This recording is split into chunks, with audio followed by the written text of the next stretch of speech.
Ingatlah, jangan kamu melakukan kewajiban agamamu di hadapan orang supaya dilihat mereka.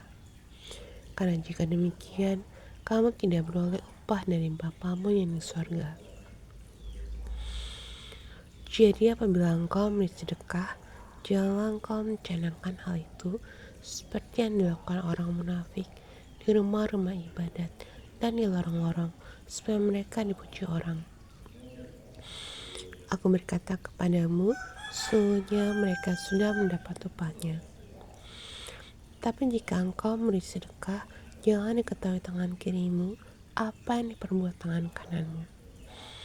Hendaklah sedekahmu itu diberikan dengan tersembunyi, maka Bapamu yang melihat yang tersembunyi akan membalasnya kepadamu. Dan apabila kamu berdoa, janganlah berdoa seperti orang munafik. Mereka suka mengucapkan doanya dengan berdiri dalam rumah-rumah ibadat dan pada tikungan-tikungan jalan raya, supaya mereka dilihat orang. Aku berkata kepadamu, sesungguhnya mereka sudah mendapat upahnya. Tapi jika engkau berdoa, masuklah ke dalam kamarmu, tutuplah pintu dan berdoalah kepada Bapamu yang ada di tempat tersembunyi. Maka Bapamu yang melihat yang tersembunyi akan balasnya kepadamu. Lagi pula dalam doamu itu janganlah kamu bertele-tele seperti kebiasaan orang yang tidak mengenal Allah. Mereka menyangka bahwa karena banyaknya kata-kata doanya akan dikabulkan. Janganlah kamu seperti mereka, karena Bapamu mengetahui apa yang kamu perlukan sebelum kamu minta kepadanya. Karena itu berdoalah demikian: Bapa kami yang di surga, dikuduskanlah namamu, datanglah kerajaanmu, jadilah kehendak-Mu di bumi seperti surga. Berikanlah kami pada hari ini makanan kami yang secukupnya, dan ampunilah kami akan kesalahan kami, seperti kami juga mengampuni orang yang bersalah pada kami.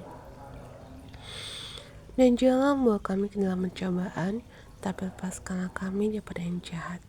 Karena Engkau-lah yang punya kerajaan dan kuasa dan kemuliaan sampai selama-lamanya. Amin.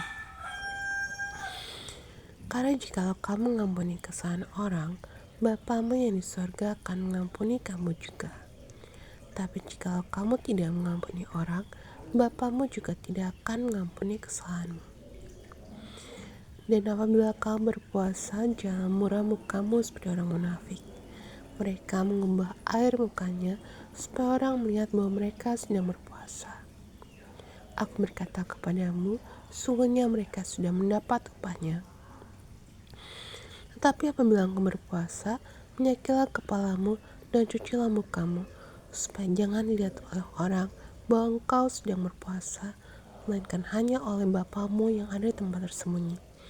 Maka Bapamu yang melihat yang tersembunyi akan balasnya kepadamu. Janganlah kamu mengumpulkan harta di bumi. Di bumi ngengat dan karat merusakannya, dan pencuri membongkar serta mencurinya. Tapi kumpulkanlah bagimu harta di sorga. Di sorga ngengat dan karat tidak merusakannya, dan pencuri tidak membongkar serta mencurinya.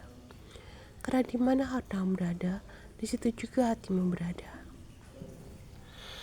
Mata adalah pelita tubuh. Jika matamu baik, teranglah seluruh tubuhmu. Jika matamu jahat, gelaplah seluruh tubuhmu. Jadi jika terang yang ada padamu gelap, betapa gelapnya kegelapan itu. Tak seorang pun dapat mengabdi kepada dua tuan, karena jika demikian, ia akan membenci yang seorang dan mengasihi yang lain. Atau ia akan setia pada yang seorang dan tidak mengindahkan yang lain. Kamu tidak dapat mengabdi kepada Allah dan kepada Mammon. Karena itu aku berkata kepadamu, janganlah khawatir akan hidupmu, akan apa yang hendak kamu makan atau minum. Dan janganlah khawatir pula akan tubuhmu, akan apa yang hendak kamu pakai. Bukankah hidup itu lebih penting daripada makanan, dan tubuh itu lebih penting daripada pakaian? Pandanglah burung-burung di langit yang tidak menabur dan tidak menuai dan tidak mengumpulkan bekal dalam lumbung, namun diberi makan oleh Bapamu yang di surga. Bukankah kamu jauh melebihi burung-burung itu? Siapakah di antara kamu yang karena kekhawatirannya dapat menambahkan sehasta saja pada jalan hidupnya? Dan mengapa kamu khawatir akan pakaian? Perhatikanlah bunga bakung di ladang yang tumbuh tanpa bekerja dan tanpa mintal. Namun aku berkata kepadamu, Salomo dalam segala kemegahannya pun tidak berpakaian seindah salah satu dari bunga itu. Jadi jika demikian Allah mendanani rumput di ladang yang hari ini ada dan besok dibuang ke dalam api, tidakkah Ia akan terlebih lagi mendanani kamu, hai orang yang kurang percaya? Sebab itu janganlah kamu khawatir dan berkata, apakah yang akan kami makan? Apakah yang akan kami minum? Apakah yang akan kami pakai? Semua itu dicari bangsa-bangsa yang tidak mengenal Allah. Akan tetapi Bapamu yang di surga tahu bahwa kamu memerlukan semuanya itu. Tetapi carilah dahulu kerajaan Allah dan kebenarannya, maka semuanya itu akan ditambahkan kepadamu. Sebab itu janganlah kamu khawatir akan hari besok, karena hari besok mempunyai kesusahannya sendiri. Kesusahan sehari cukuplah untuk sehari.